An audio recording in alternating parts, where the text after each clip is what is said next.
మనతో పాటు ప్రముఖ ఆధ్యాత్మికవేత్త వేదిక ఆస్ట్రాలజర్ గోనుగుంట్ల సురేష్ బాబు గారు ఉన్నారు. గురువుగారితో మాట్లాడతారు. నమస్కారం. మణికంఠ గారు నమస్కారం అండి. జూలై నెల 2026 ధనుసు రాశి వాళ్ళకి ఓవరాల్ గా ఈ నెల ఎటువంటి అదృష్టాలు దురదృష్టాలు ఉండబోతున్నాయి, ఏ విషయాల్లో వీళ్ళు ఎక్కువగా జాగ్రత్తలు తీసుకుంటే విశేషంగా వెళ్ళకలిసి వస్తుందంటారు? ముందుగా మణికంఠ గారు, ఈ జులై మంత్ యొక్క విశిష్టత మనం తెలుసుకుందాము. ఎందుకంటే ఆ మాసం ఎంత గొప్పదో తెలుసుకుంటే ఆ మాసంలో ఉన్న రోజు కూడా అంత గొప్పగా ఉంటుంది, మన లైఫ్ కూడా అంత గొప్పగా ఉంటుంది. సో ఆ విధంగా మనం ఇండివిజువల్ లైఫ్ నేచర్ నుంచి వ్రతాలకి కాలానికి మన మహర్షులు అలైన్మెంట్ చేశారనమాట. అందుకనే మాసాలు, తిథులు, మోడాలు ఇవన్నీ రకరకాలు పెట్టేశారు. ఇందులో మనం ఫస్ట్ జులై మంత్ చూసుకుంటే చాలా చాలా చేంజెస్ ఉన్నాయండి. ఇందులో ఒకటి, మాసం ఫస్ట్ 15 days నిజ జ్యేష్ఠ మాసం ఉంటుంది 13వ తారీఖు వరకు. 14 నుంచి మనకి ఆషాఢ మాసం స్టార్ట్ అవుతుంది. ఇందులో ఎప్పుడైతే మనకి ఆషాఢ మాసం స్టార్ట్ అయిపోతుందో మనకి దేవీ నవరాత్రులు, గుప్త నవరాత్రులు అని స్టార్ట్ అయిపోతుంటాయి. వారాహి నవరాత్రులు అని అంటూ ఉంటారు. అయితే ఆ తర్వాత మనకి ఏమవుతుందంటే ఇమ్మీడియట్గా మనకి కర్కాటక రాశిలోకి ఎప్పుడైతే ప్రవేశం చేస్తూ ఉన్నాడో మనకి ఏమంటారు, కర్కాటక సంక్రమణ దక్షిణాయనం అంటారు. ఎప్పుడైతే దక్షిణాయనం స్టార్ట్ అవుతుందో మనకి చాతుర్మాస వ్రతం అని స్టార్ట్ అవుతుంది. అది మనకి తొలి ఏకాదశి పండుగలు ఉంటుంది. మనకి తొలి ఏకాదశి వచ్చేటప్పటికి ఎప్పుడు వస్తుంది, 25వ తారీఖు వస్తుంది. చాతుర్మాస వ్రతం 26 నుంచి స్టార్ట్ అవుతుంది. 29వ తారీఖు గురు పూర్ణిమ ఉంది. అంటే ఇప్పుడు ఈ ప్రకారం చూసుకుంటే మనకి గురుమోడం ఉంది, వారాహి నవరాత్రులు ఉన్నాయి, చాతుర్మాసం ప్రారంభమవుతుంది, ఆషాఢ మాసం ప్రారంభమవుతుంది, గురు పూర్ణిమ ఉంది. సో ఇన్ని రకాల విశిష్టతలు మనకి ఈ మాసంలో కలిగి ఉన్నాయి కాబట్టి ఇది చాలా ముఖ్యము, అందరూ సెలబ్రేట్ చేసుకోవాల్సిన మాసం అని చెప్పుకోవచ్చు. మరి జ్యోతిష శాస్త్రం ప్రకారంగా గ్రహాలు మారుతూ ఉంటాయి కాబట్టి 3 గ్రహాలు మారుతున్నాయి. జూలై 4వ తారీఖు, 7వ తారీఖు, 16వ తారీఖు. ఇందులో వచ్చేటప్పుడు శుక్రుడు, బుధుడు, సూర్యుడు వరుసగా మారుతూ ఉన్నారు కాబట్టి మనం ఈ 12 రాశుల వారికి టోటల్గా ఎలా ఉండబోతుంది ఏంటనేది దీని గురించి తెలుసుకోవాలి. మనం ధనుస్సు రాశి చూసుకుంటే మనం అదృష్టం అనే పోవాలి, పాపం దురదృష్టం అంటే బాగుండదు, మాట వాడకూడదు కూడాను. అదృష్టం అనే చెప్పుకోవాలి. ఒకటి మనం బ్రాడ్గా తెలుసుకోవాల్సింది ఏంటంటే ధనుస్సు రాశి వాళ్ళకి అర్ధ అష్టమ శని నడుస్తుందండి, కొంచెం స్లోగా ఉంటుంది. రెండోది గురువు మారటంతో కూడా కొంచెం ఇంకా స్లోగా ఉంటుంది. అనుకున్న పనులు త్వరగా జరగవే తప్పక అనవసరమైన మిస్అండర్స్టాండింగ్లు, భార్యాభర్తల మధ్య గొడవలు ఇవన్నీ వచ్చేసి ఇన్స్టెబిలిటీ ఉంటుంది. లాట్ ఆఫ్ చేంజెస్ ఉంటాయి లైఫ్లో. అది పాజిటివ్గా ఉండొచ్చు, నెగిటివ్గా ఉండొచ్చు. వీళ్ళు యాక్సెప్ట్ చేసుకుని ముందుకు వెళ్ళిపోవాలి, దాన్నే పట్టుకొని ఉండకుండా. ఈ యొక్క లెసన్ టీచ్ చేయడానికి ముఖ్యంగా ఇంటికి సంబంధించిన వ్యవహారాలలో ప్రతికూలంగా ఉంటుంది, టెన్షన్స్ ఎక్కువగా ఉంటుంది. ఇది తెలుసుకొని కామ్ డౌన్ అవ్వేసి ఒక 2 స్టెప్లు వెనక్కి తీసుకొని లెట్ ఇట్ గో, ఏదేదో అవుతుంది, సరెండర్ టు ద డివైన్. ఇది తెలుసుకోవటమే ఈ అర్ధాష్టమ శని యొక్క శని పెట్టే ఒక టెస్టింగ్ అనమాట. ఇది పాస్ అయ్యారనుకోండి సూపర్. అయితే ఇలాంటి సమయంలో ఈ జులై మంత్లో ఉన్న గ్రహాలు చూసుకుంటే వీళ్ళకి కొన్ని అనుకూలంగా ఉన్నాయి, కొన్ని ప్రతికూలంగా కూడా ఉన్నాయి. కొన్ని ఫేవరబుల్గా, కొన్ని అన్ఫేవరబుల్గా ఉన్నాయని మనం చెప్పుకోవచ్చు. ఇందులో మనకి చెప్పుకునే ముందు డీటెయిల్స్, ఇందులో ఉన్న నక్షత్రాలు చూస్తే మూల 1, 2, 3, 4 పాదాలు, పూర్వాషాఢ 1, 2, 3, 4 పాదాలు, ఉత్తరాషాఢ ఫస్ట్ పాదం అంతా మనకి ధనుసు రాశిలో ఉంటారు. పేరు బలం కనుక చూసుకుంటే ఏ, యో, భా, భీ, ధా, భా, ధా, బే అన్న లెటర్స్ అంతా కూడా ఇందులో ఉన్నాయని మనం గమనించుకోవాలి. సో ఇందులో ముఖ్యంగా మనం చూస్తే లఘు గోచారం, సూక్ష్మ గోచారం ప్రకారం 2 గ్రహాలు చాలా అనుకూలంగా ఉన్నాయి, 2 గ్రహాలు ప్రతికూలంగా ఉన్నాయని మనం ముందుగా చెప్పుకున్నాం. అందులో భాగంగా సూర్యుడు 8వ స్థానంలో ఉండటంతో మిక్స్డ్ రిజల్ట్ ఇస్తారు. కొంచెం ఏమంటారు, శారీరకంగా బాధలు ఉండే అవకాశం ఎక్కువగా ఉంటుంది. రెండోది 6వ స్థానంలో కుజుడు ఉండటం వల్ల చాలా పాజిటివ్గా ఉంటుంది, సంపదలు వస్తుంది అని చెప్పుకోవచ్చు. అలానే బుధుడు 7వ స్థానంలో ఉండటంతో విరోధం, గొడవలు అయ్యే అవకాశం ఎక్కువగా ఉంటుందండి. లేదని పని చేస్తే ఆపోజ్ చేసే వాళ్ళు ఎక్కువగా ఉంటారు. ఫైనల్గా 9వ స్థానంలో శుక్రుడు ఉండటంతో ఇది మహాభాగ్య యోగం. శుక్రుడు చాలా మంచి యోగ్యతనిస్తూ ఉంటాడు. ఏ ప్రకారంగా gain and happiness through wife or ladies అని చెప్తూ ఉంటారు. సో ఈ ప్రకారంగా చూసుకుంటే 2 గ్రహాలు చాలా బాగా సపోర్ట్ ఇస్తున్నాయి, 2 కొంచెం ఇబ్బందులు పెడుతూ ఉన్నాయి. టోటల్గా ఒక 70% to 75 బాగుందని మనం చెప్పుకోవచ్చు. ఒక 25% మాత్రం ఖచ్చితంగా ఛాలెంజ్ వస్తుందని చెప్పుకోవాలి. వీళ్ళు ప్రాపర్ డైరెక్షన్లో కనుక వెళ్తూ ఉంటే చాలా వరకు సమస్యలు తీవ్రత తగ్గే అవకాశం ఉంటుంది. ముఖ్యంగా మెజారిటీ ఆఫ్ మనకి సమస్యలు ఎక్కడ వస్తాయంటే రాంగ్ డెసిషన్, సరిగ్గా డెసిషన్ తీసుకోలేకపోవటం వల్ల, సరైన గైడెన్స్ లేకపోవటం వల్ల మనం మిస్టేక్లన్నీ చేసేస్తూ ఉంటాం. ఇప్పుడు ఎవరైనా ప్రాబ్లం ఉందంటే ఇంతకుముందు ఏదో ఒక విషయం నెగ్లెక్ట్ చేయటం వల్ల ఇప్పుడు ప్రాబ్లం ఫేస్ చేస్తారు, అంతే కదండి. ఇప్పుడు అట్లీస్ట్ మనం కరెక్ట్గా చేసుకుంటే ముందనేది ఆ ప్రాబ్లం నుంచి బయటపడిపోతారు. ఇలా ఈ యొక్క ట్రాన్సిషన్, ఈ యొక్క చేంజ్ ఉంటుంది, పరివర్తన చేసే సమయం ఇంతకుముందు చేసిన ఏదైనా ఉంటే దాన్ని కరెక్ట్ చేసుకుని ముందుకు వెళ్ళిపోయే టైంలో కాబట్టి చేంజెస్ ఎక్కువ ఉంటాయి. నాకు ఈ రాశి వాళ్ళు చాలా మంది ఫోన్లు చేస్తూ ఉంటారండి. ఏమంటే నిన్న మొన్నటి దాకా మాకు ఫ్రెండ్షిప్తో ఉన్నాము, ప్రాబ్లం అవుతుంది. లేదంటే నిన్న మొన్నదాకా ఒక మంచి కంపెనీలో మంచి పొజిషన్లో ఉన్నాను, ఇప్పుడు నాకు ప్రాబ్లం అవుతుంది. లేదంటే ఇప్పటిదాకా మా ఇంట్లో చాలా చక్కగా ఉన్నాం, ఇప్పుడు ఏదో గొడవలు వస్తూ ఉంటుంది. అంటే ఏమవుతుందంటే నేచర్ వాళ్ళని చేంజ్ అవ్వమని ఒక సిగ్నల్ ఇస్తుంది. మొన్న కూడా నాకు వేరే వాళ్ళు వచ్చారు, ఇద్దరు కలిసి పార్ట్నర్షిప్ బిజినెస్ చేసుకున్నామండి, చాలా బ్రహ్మాండంగా చేసాం, ఇప్పుడు ఇద్దరికి పట్టలేదండి, చాలా ప్రాబ్లం అయిపోతుంది, చిన్న చిన్న వాటికి వచ్చేసి బిజినెస్ కంటే గొడవలు ఎక్కువైపోతున్నాయి అని చెప్పేసి. నేనేం చెప్పానంటే ఇది టైం, మీరు నేచర్ మీ ఇద్దరు కలిసి ఉండకూడదు, సపరేట్గా ఇండిపెండెంట్గా వెళ్ళిపోండి అని ఒక నేచర్ ఇస్తుంది. దాన్ని ఎందుకు అర్థం చేసుకోవట్లేదంటే అయ్యో మళ్ళీ ఇన్సెక్యూరిటీ, అంటే ఇప్పటిదాకా కలిసి చేశాం కదండి మళ్ళీ వెళ్ళిపోతే ఏమవుతుందో అని చెప్పేసి ఇలాంటి ఫీలింగ్స్లో నుంచి వీళ్ళకి బయటపడటానికి అనమాట. వచ్చే చేంజ్ని యాక్సెప్ట్ చేసుకుంటే చేంజ్ ఎప్పుడు బాగానే ఉంటుందండి. అంటే ఇనీషియల్గా చేంజ్ మనకి స్ట్రెస్ ఉంటుంది కానీ బట్ లేటర్గా దీనికి తోడు వీళ్ళకి అంతర్దశలు ఏమైనా చేంజ్ ఉంటుంది, అది ఇంకా స్ట్రెస్ఫుల్గా ఉంటుంది. అందుకని ఒకసారి వీళ్ళు ఈ పర్టికులర్గా ఈ రాశి వాళ్ళు జాతక చక్రం చూపించుకోవడం చాలా ఇంపార్టెంట్. రెండోది ఈ రాశితో పాటు వాళ్ళ ఇంట్లో ఎవరైనా సింహరాశి కానీ కుంభరాశి కానీ మీనరాశి కానీ మేషరాశి కానీ ఉంటే ఇంకా ప్రాబ్లమ్స్ ఎక్కువగా ఉంటుంది, అన్సర్టెనిటీ ఎక్కువగా ఉంటుంది. వీళ్ళకి పరిస్థితులన్నీ అవుట్ ఆఫ్ వీళ్ళ కంట్రోల్. ఇది చాలా నేను ఇండివిజువల్ ఫ్యామిలీ జాతకాలు మొత్తం చూస్తున్నప్పుడు పర్టికులర్ ఎన్ఆర్ఐలో వాళ్ళకి నచ్చింది అనుకోండి, బాగుందండి మా ఫ్యామిలీ మొత్తం చెప్పించుకుంటారు. ఎన్ఆర్ఐలో నాకు బాగా నచ్చింది ఏంటంటే అదే ఏదన్నా వాళ్ళకు ఒకసారి వాళ్ళు వచ్చి నేర్చుకున్నట్టు ఫ్యామిలీ మొత్తం చెప్పుకుంటూ ఉంటారు. నేను అలా ఫ్యామిలీ జాతకాలు చూపించుకోవటం, కొంతమంది 3 జనరేషన్ జాతకాలు చూపించుకుంటారు.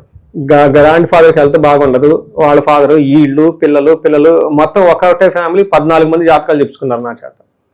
ఇలా మొత్తం ఫ్యామిలీ చూసినప్పుడు దోషాలు కానీ అవన్నీ చాలా క్లీన్గా కనిపిస్తూ ఉంటారు, వాళ్ళకి ఎక్స్ప్లెయిన్ చెప్తూ ఉంటుంది, వంశపారంపరంగా వస్తూ ఉంటుంది, ఇలా ట్రాన్స్ఫార్మ్ అయ్యే టైం ఉంటుందని చెప్పేసి.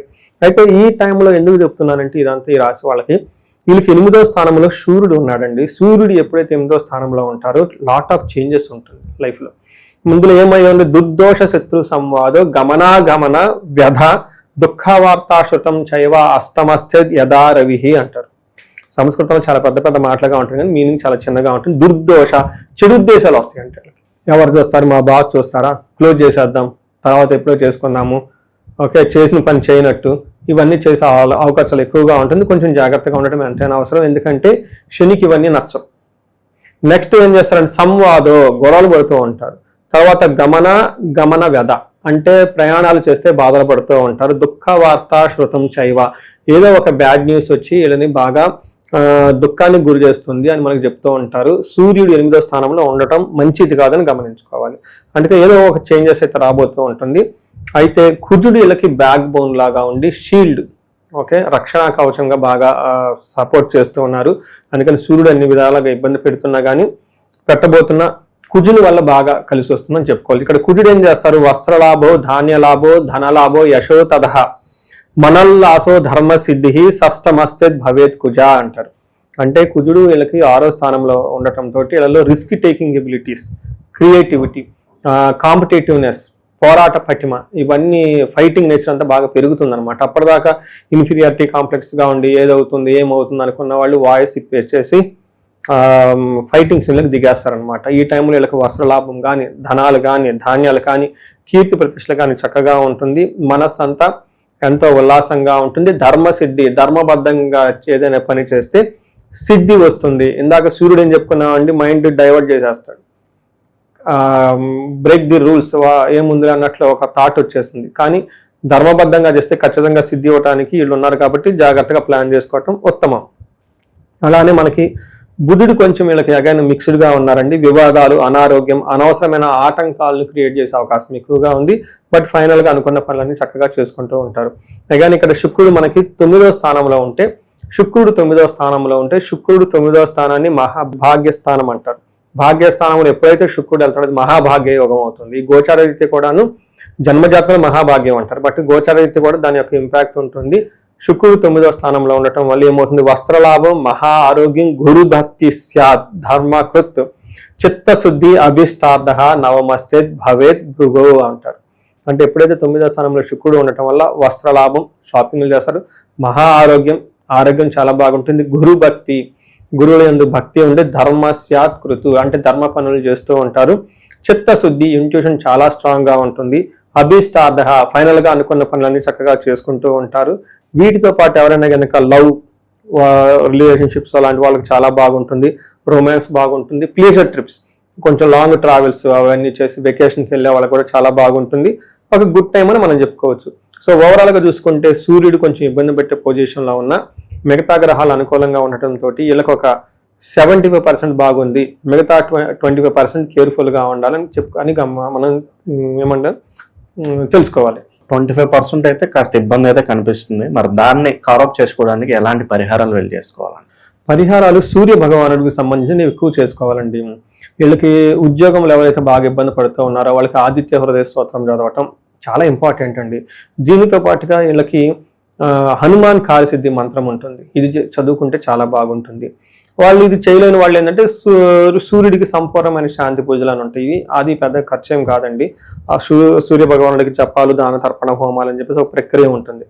అది చక్కగా గుళ్ళోకి వెళ్ళిపోయేసి బ్రాహ్మణులు పండితులను అడిగేసి వాళ్ళు చార్జ్ చేయించుకుంటే చాలా ఈజీగా అయిపోతుంది. ఇవి కాకుండా ఇంకెవరికైనా వీళ్ళకి కొంచెం ఏలిన అర్ధాష్టమ శని ప్రభావంతో ఉండటంతో ఇంట్లో ఒక్కసారి మహాన్యాసపూర్వకంగా ఏకాదశ రుద్రాభిషేకం చేయించుకున్న, మన్యు పాశుపత అభిషేకం చేయించుకున్నా కానీ ఇంటి వాతావరణం అంతా చాలా బాగుంటుందని గమనించాలి. స్పెసిఫిక్గా ఈ రాశిలో ఉన్న నక్షత్రాలు వాళ్ళకి ఎలా ఉంటుందంటారు? ఒక గుడ్ న్యూస్ ఏంటంటేనండి, ఈ 3 నక్షత్రాల ప్రకారం చూసుకుంటే మూల, పూర్వాషాఢ, ఉత్తరాషాఢ వాళ్ళు బుధుడు వల్ల ఇబ్బంది పెడుతున్నా వీళ్ళకి రాజ్య లాభం ఉంది, ప్రమోషన్స్ వచ్చే అవకాశం ఎక్కువగా ఉందండి నక్షత్రాల ప్రకారం.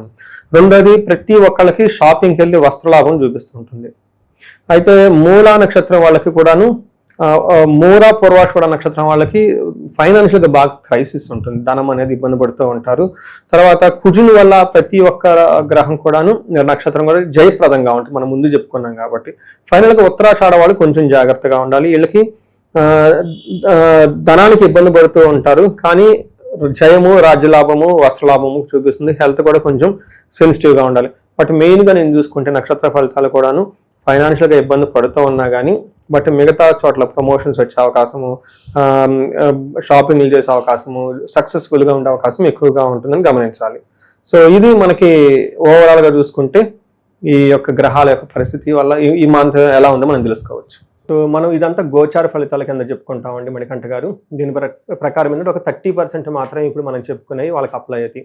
అయితే ఇండివిజువల్ జాతకం చూపించుకోవడం చాలా చాలా ముఖ్యం. కొంతమందికి ఎవరికైతే ఏజ్ 40 to 50 years మధ్యలో ఉండేసి, అంటే +or- 40 years, దీన్ని మిడ్ లైఫ్ క్రైసిస్ అంటూ ఉంటారు చాలా మందికి. లేడీస్కి పోస్ట్ మెనోపాజ్ అని, ప్రీ మెనోపాజ్ అని, జెంట్స్ కూడా ఏమంటారంటే కొంచెం హార్మోనల్ చేంజెస్ ఉన్నాయని చెప్తూ ఉంటారు. అంటే సడన్గా ఏమవుతుందంటే వాళ్ళ లైఫ్లో 10 years కెరియర్ గ్రోత్ సక్సెస్ఫుల్గా ఉండి, అకాడమిక్స్ అంతా సక్సెస్ఫుల్గా ఉండి, వాళ్ళ లైఫ్లో ఒక మేనేజర్ లెవెల్లో ఒక ఉన్నతమైన పొజిషన్కి ఆల్రెడీ వచ్చి ఇప్పుడు లైఫ్లో ఒక స్టాగ్నేటెడ్గా ఫీల్ అయి ఉన్నారు, గ్రోత్ లేదు, వ్యాక్యూమ్ వచ్చింది, జాబులు పోయి ఇబ్బందులు పడిపోతున్నారంటే ఒక్కసారి వాళ్ళు సీరియస్గా జాతకం చూపించుకోవడం చాలా చాలా ఇంపార్టెంట్. ఎందుకంటే ఈ టైంలో వాళ్ళకి గ్రహ శాంతులని, లేదంటే గ్రహ దోషాలని, లేదంటే శాపాలని ఉంటాయి అనమాట. ఈ శాపాలు వాళ్ళకి ఎఫెక్ట్ అవుతూ ఉంటాయి అనమాట. జనరల్గా మనకి ఏం చెప్తారంటే మోడర్న్ సైకాలజీలో మిడ్ లైఫ్ క్రైసిస్ అని చెప్పేస్తూ ఉంటారనమాట. బట్ జ్యోతిష శాస్త్రంలో దానికి చాలా వివరణ ఇచ్చారనమాట, శాపాలని, గ్రహ దోషాలని అవన్నీ. ఒకసారి వాళ్ళ గ్రహాలు ఇండివిజువల్కి జాతకం చూపించుకోవడం చాలా ముఖ్యం.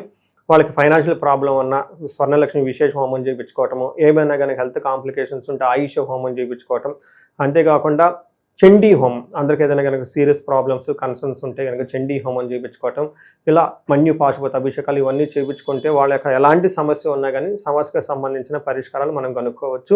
భార్యాభర్తల మధ్య అన్యోన్య దాంపత్య పాశుపత అభిషేకం అని చెప్పేసి ఇలా అన్నీ చేసుకోవచ్చు. అయితే మనకి ఈ నెల 14వ తారీఖు, అంటే జూలై నెల 14వ తారీఖు నుంచి 22 వరకు వారాహి నవరాత్రులు సెలబ్రేట్ చేస్తూ ఉన్నాం. అంటే నాకు ఇది వచ్చేటప్పుడు పబ్లిక్ మీడియాతో ఇంటరాక్ట్ అవ్వటం థర్డ్ పండుగ అని, లేదంటే 4th అయి ఉండొచ్చు, 3rd or 4th. ఈ ఎవ్రీ ఇయర్ మేము కొన్ని సెలబ్రేషన్స్, కొన్ని హోమాలు, పూజలు అన్ని ప్లాన్ చేయటం, కొన్ని సామూహికంగా, కొన్ని ఇండివిజువల్గా రకరకాలుగా చేస్తూ ఉన్నాం.